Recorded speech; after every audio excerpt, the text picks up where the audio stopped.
बिस्मिल्लाहिर्रहमानिर्रहीम अस्सलाम वालेकुम। Welcome back to my YouTube channel. उम्मीद है आप सब लोग खैरियत से होंगे। आप सब लोगों की दुआओं के साथ मैं भी खैरियत से हूँ।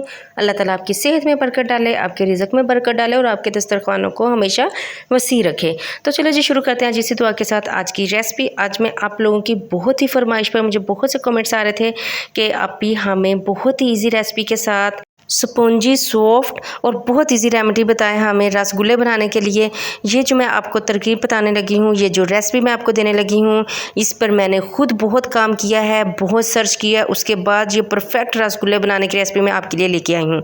तो सबसे पहले आप मेरे चैनल को सब्सक्राइब कर दीजिए, लाइक कर दीजिए, प्यारा सा कमेंट कर दीजिए कि आप किस सिटी से, किस कंट्री से मेरे चैनल को देखते हैं, मेरी वीडियोज़ को लाइक करते हैं और इनको बनाते हैं। और चलें जी इसी के साथ शुरू करते हैं आज की रेसिपी। बिस्मिल्लाहिर्रहमानिर्रहीम। आपने इस रेसिपी को स्टेप बाय स्टेप फॉलो करना है। सबसे पहले हमने एक प्यारी सी छोटी सी कढ़ाई ले लें या जो भी देचकी ले लें, उसमें आपने ये 2 गिलास भरकर हमने इसमें दूध, बॉयल किया हुआ दूध ऐड किया है। आप चाहें तो कच्चा दूध भी ले सकते हैं। मैंने बॉयल किया हुआ दूध ऐड किया है, उसको थोड़ा सा ठंडा किया, ज़्यादा ठंडा नहीं करना, हल्का सा ठंडा करना है। और फिर आपने इस तरह से आधा कप पानी लेना है, उसके अंदर तकरीबन 2 या 3 टेबल स्पून भरकर विनेगर डालना है। आप लेमन यूज़ कर सकते हैं दूध को फाड़ने के लिए, आप विनेगर यूज़ कर सकते हैं, लेकिन आपने इसी तरह से यूज़ करना है। पहले थोड़ा सा पानी लेना है, आधा कप पानी लेना है, उसके अंदर 3 टेबल स्पून आपने भरकर विनेगर डालने हैं या लेमन डालने हैं। और इस तरह से आपने गर्म दूध के अंदर हल्का हल्का थोड़ा थोड़ा मिक्स करके इस तरह से आपने चम्मच को हिलाते जाना है। बहुत ही अच्छा, बहुत ही ज़बरदस्त सा ये दूध फट जाएगा। आपने पहले थोड़ा सा डालना है विनेगर और पानी को जो हमने मिक्स किया है, फिर थोड़ा सा डालना है। इस तरह आपने डायरेक्ट नहीं डालना, आपने इस तरह पानी में मिक्स करके थोड़ा थोड़ा ऐड करना है, इस तरह चम्मच को हिलाते जाना है जब तक कि जो ग्रीन पानी है वो ऊपर आ जाएगा। तो आप समझ लें कि आपका दूध बहुत अच्छे से फट चुका है। तो जी ये देखिए जो लास्ट पे रह गया था, मैंने वो भी विनेगर इसके अंदर ऐड कर लिया है। अब इसको हमने तकरीबन 1 से 2 मिनट के लिए इसी तरह पड़े रहने देना है। फिर आपने इसको इस तरह से पड़े रहने देना है। और ये देखें ये सारा छेना जो है वो अच्छे से पानी से अलहदा हो चुका है। इसको आपने 2 मिनट के लिए रेस्ट देनी है। उसके बाद आपने कोई भी जाली का, मलमल का कपड़ा लेना है और आपने इस छेने को छान लेना है। तो जी ये देखें जो देचकी में छेना रह चुका है उसको मैं बाद में छान लेती हूँ। पहले ये भर चुका है पानी से, तो इसको मैं छान कर अलहदा कर लेती हूँ। तो आपने इसका ज़रूर गौर करना है कि आपने छेना ज़्यादा नहीं इसका पानी निकालना, आपने इसको थोड़ा सा इसके अंदर नमी रहने देनी है, मॉइस्चर रहने देना है, बिल्कुल इसको खुश्क नहीं करना छेने को। तो जी ये देखें एक तरफ जो है मैंने कढ़ाई ली है, हमने 2 गिलास हमने दूध के लिए थे, तो 2 ही गिलास हमने शुगर के लेने हैं शीरा बनाने के लिए। आपने शीरा जो है वो ज़्यादा गाढ़ा नहीं बनाना।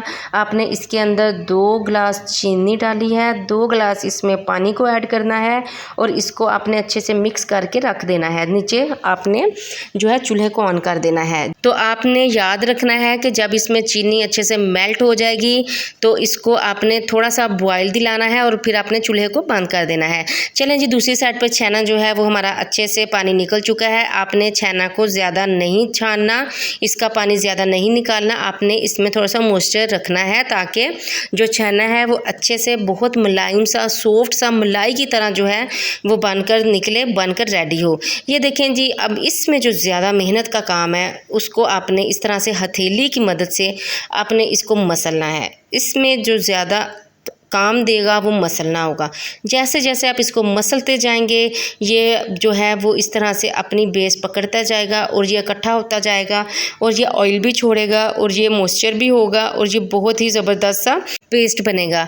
अब आपने इसके अंदर 1 टेबल स्पून इस तरह से भरकर कॉर्नफ्लोर डालना है। कॉर्नफ्लोर नहीं है तो मैदा डाल दें, मैदा नहीं है तो अरारोट डाल दें। आपके पास इन तीनों चीज़ों में से जो भी अवेलेबल है आप 1 टेबल स्पून, बल्कि उससे भी थोड़ा सा कम कर लें, आपने इसके अंदर ऐड करना है। मैंने इसके अंदर कॉर्नफ्लोर ऐड किया है।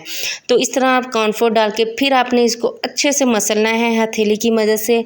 इसको आपने अच्छे से जो भी स्टेप करना है आपने स्टेप बाय स्टेप मेरी रेसिपी को देखना है, जो कि इसकी बहुत ज़्यादा इंपॉर्टेंस है। है। तो ये देखें जी, अब हमने इसके अंदर जो है वो 2 चुटकी डालना है बेकिंग पाउडर।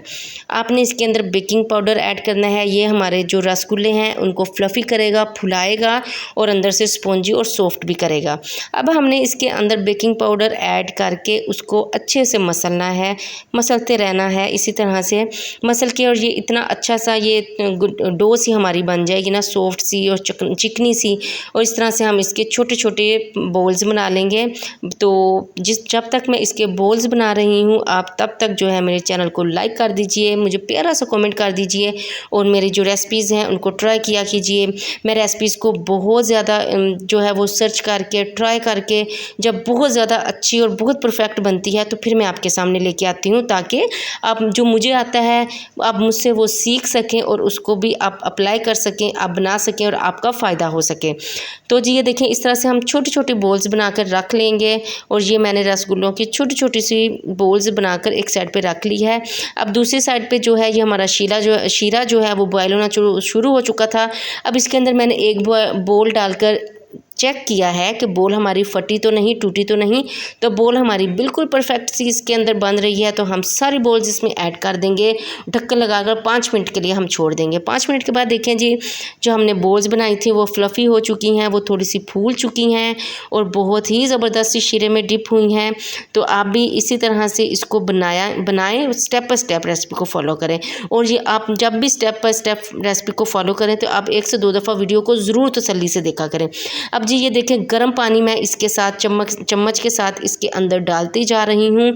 अब इसके जो बबल्स हैं जब वो ख़त्म हो जाएंगे तो इसका मतलब है कि आपके रसगुल्ले बनकर रेडी हो चुके हैं। अब ये चम्मच के ज़रिए मैं गर्म पानी इसमें ऐड करती जा रही हूँ और रसगुल्लों को हिलाती जा रही हूँ। ये देखें जी, रसगुल्ले के जो ऊपर जो बबल्स आ रहे थे वो ख़त्म हो चुके हैं। इसका मतलब है कि हमारे रसगुल्ले बनकर बिल्कुल परफेक्ट से रेडी हो चुके हैं।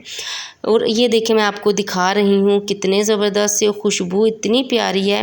और आप बाहर के रसगुल्लों से भी 100% ज़्यादा बेहतर रसगुल्ले घर में बना सकते हैं। ये देखें जी, हम अब इसको रूम टेम्परेचर पर ठंडा कर लिया है। अब हम इसको सर्व करेंगे एक प्यारी सी प्लेट के अंदर और सर्विंग करेंगे। ठंडा होने के बाद आपने सर्व करना है, गरम गरम सर्व ना करें तो बेहतर है। जब हम इसको इस तरह से सर्व करेंगे तो आप देखेंगे कि इनकी शक्ल कितनी ही ज़बरदस्त आई है, कितने खूबसूरत लग रहे हैं। और मैं आपको एक तोड़ कर भी दिखाऊंगी कि अंदर से कितने स्पॉन्जी हैं, सॉफ्ट हैं और इसका शीरा बिल्कुल अंदर तक रच बस गया है और इतने ज़बरदस्त से इसका टेक्सचर आया है। और ये देखें कितने सॉफ्ट, मैं आपको हाथ से हिलाकर भी दिखा रही हूँ। अब मैं छुरी से भी काट के आपको दिखाऊंगी कि अंदर से देखें कितने स्पॉन्जी और सॉफ्ट है। और शीरा देखें, माशाल्लाह सुभान अल्लाह अल्हम्दुलिल्लाह, बिल्कुल परफेक्ट रसगुल्ले बनकर रेडी हुए हैं। और आप भी अगर इसको फ़र्स्ट टाइम बनाएंगे तो आपको यकीन ही नहीं आएगा कि आपने ये रसगुल्ले फ़र्स्ट टाइम खुद अपने हाथों से बनाए हैं।